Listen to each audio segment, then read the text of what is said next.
Oh no. No, Lucy. You're not ready for this. There's a reason so few reviewers talk about this game. It speaks for itself. It's a legend. A legend of Spyro. Yeah, right, so if we're going to talk about that game.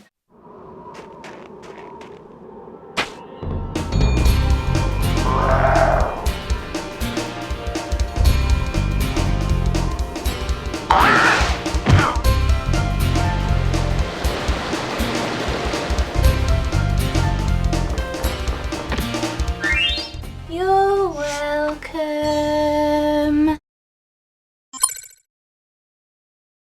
Hello, gamers and goddamn gamer eaters.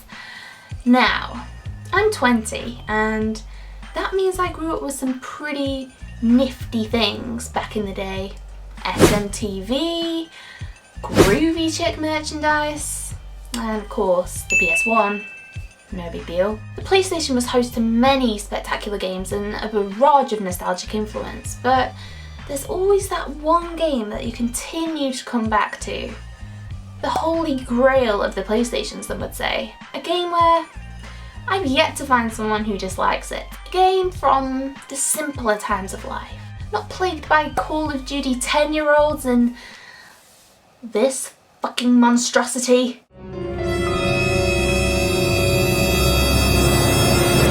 You know what game that is, ladies and gents? It's Spyro the Dragon. Spyro the Dragon. Spyro the Dragon. Spyro the Dragon. Now, I'm not saying I was obsessed, but I used to play imaginary Spyro on my own. Now, I don't mean playing the video game Spyro. I mean actually pretending that I was Spyro. Jumping around the sofa and running around on all fours and charging into things with my head. Christ. As a child, I even wanted a giant Spyro mural painted across my entire wall and for my whole bedroom to be bright purple, but at this point I think my parents were just like, can you just be a normal girl? Please? The original Spyro the Dragon was released back in 1998. That's 16 years ago. God, I feel old. And developed by Insomniac Games, who were also the team behind the Ratchet & Clank franchise and... this.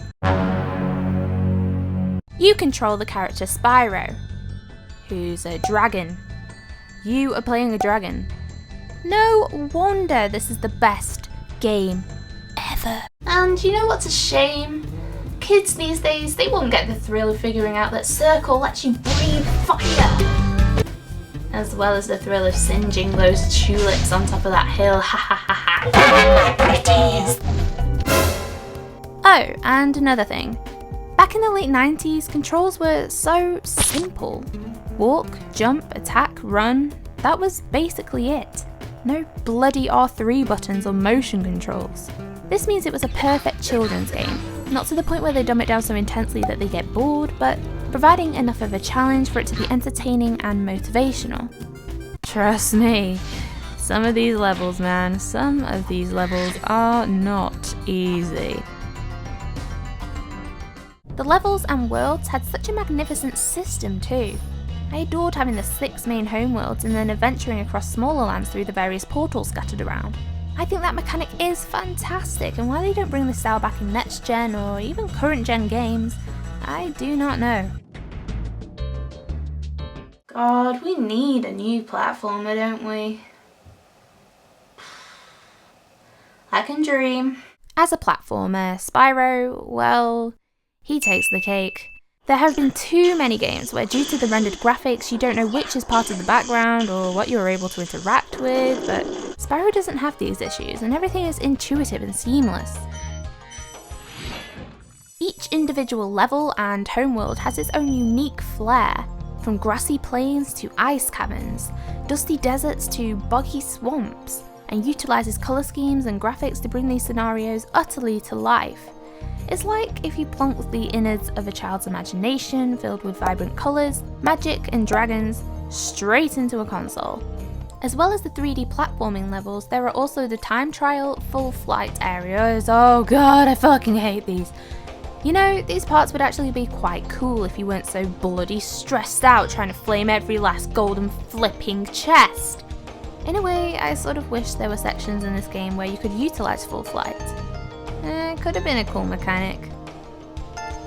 Collectibles are a staple in platformers, and the items in Spyro are absolutely integral to your advancing through the homeworld via the hot air balloonists. Not to mention, if you're a bit of a completionist like myself, you have to get every last gem. Yes, even you at the top of treetops, you heart attack causing bastard. This is honestly one of my greatest achievements in life. You jelly? Be jelly. The system is pretty simple. Firstly, there are gems scattered around each world. Sometimes inside containers, sometimes gotten by defeating enemies, and sometimes you have to find a special hidden key to open a padlock chest. Each gem grows in value through its colour scheme. Red is 1, green is 2, blue is 5, yellow is 10, and purple is 25. That useless segment of knowledge will probably be ingrained into my mind forever, so if anyone needs me for a Spyro pub quiz, then holla! Next up on Spyro's Saving the Day to-do list. All of your dragon friends have been turned into green crystals, so yeah, better get those guys out. Of course, some are easier to find than others, but they're all worth finding for their short but sweet and sometimes pretty funky 90s dialogue. Keep your horns on, Spyro! Pass through this fancy vortex thingamajigger. Bring 'em on! I think I smell a barbecue.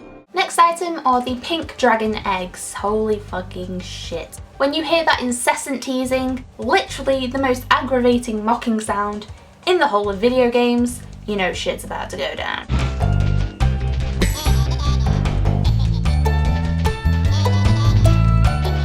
You'd better have those charge controls on point, my friend. As well as this, you'll need to be on the lookout for purple chests with eyes, as these will pop out a silver dragon statue equating to an extra life. Oh man, remember when games had a life count? When will I see you again? What's a game without its soundtrack? Nothing. And what's Spyro without Stuart Copeland? Sweet fuck all. I shit you not. The work that Copeland has done for the music within the original Spyro trilogy blows my mind. The assimilation with each track to its world is perfection incarnate. And although, in my opinion, the tracks get better as the trilogy progresses, the first game's music still wipes the floor with many modern games in terms of memorability and charm factor. Let's take a listen to some of my favourites.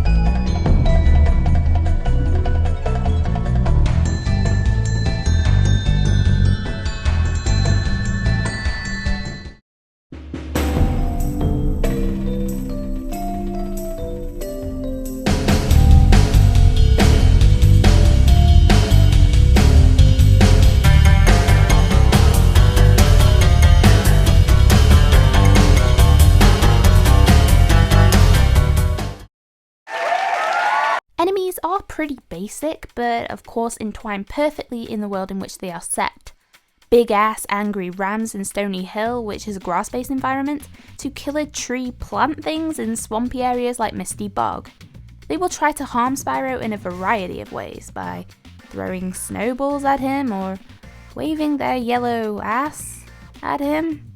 Then of course there were the end of level bosses, and finally the big daddy of them all, Gnasty Gnorc.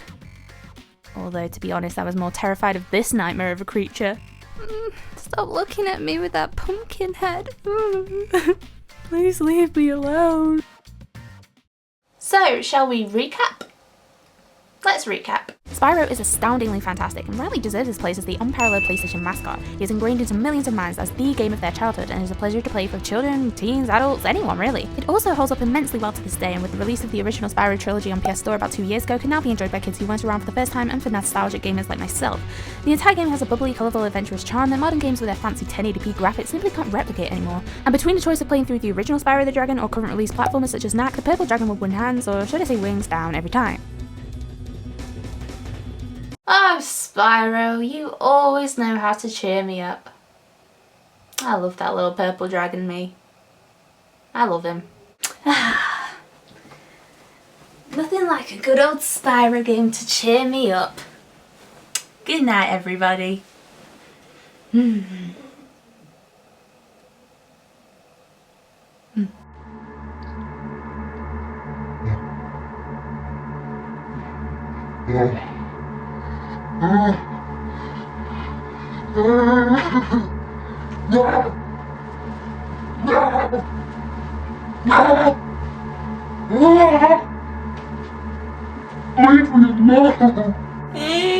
Why did you have to exist?